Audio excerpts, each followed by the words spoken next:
Every year, the accountancy firm Deloitte publishes one of the world's largest studies into the experience of women in the workplace. And I was reading last year's report because I was doing some research into women and stress. And one stat really stood out. They said in their study for last year that more than 1 in 3 women said their stress levels were higher than it had been in the previous year. Hi, I'm Carol Standing. I'm the founder of Still Standing Health, and we're a health and longevity platform.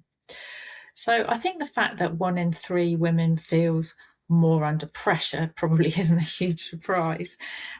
Today, women are running teams, running businesses, managing careers at a time when many organisations are under pressure to do more with less resource, or running businesses in times of economic uncertainty. And outside work, of course, there's supporting ageing parents, helping grown-up children find their feet, maintaining relationships, and carving out a bit of time for yourself. And then if you can layer on top of that, many women in their 40s and 50s are going through menopause, and that adds another layer of uncertainty. For many women, it's changes in sleep, changes in energy, changes in concentration, and all of this fundamentally affects confidence, just at a time, as I say, when things are getting more demanding both at work and at home. So what can we do about that? Well, I think one of the interesting questions is what prolonged stress does to our capacity.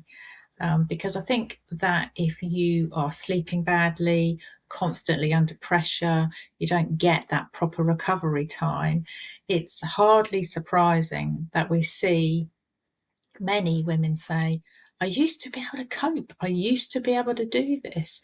This used to be, what I did, and lots more besides. And I just can't cope anymore.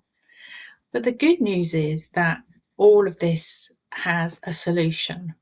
And as a functional health practitioner, I don't believe in just masking symptoms or quick fixes.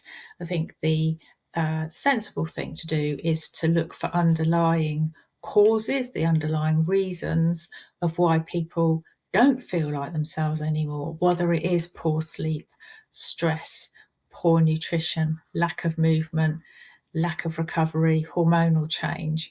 Because when we understand which part of it is reducing our capacity, then clearly we can do something about it and rebuild it.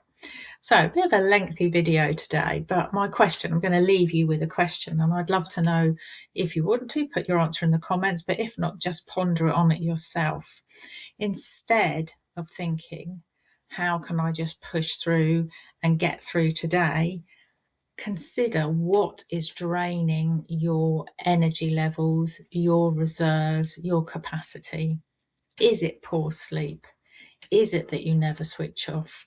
Is it that in reality you should be eating a little bit better? Is it living off caffeine, spending evenings either catching up on work or doom scrolling on social media? In reality, if you think about it, you will be able to pinpoint one of those reasons. And once you know that, then you can start to do something about it. So I would love to know, does this resonate with you?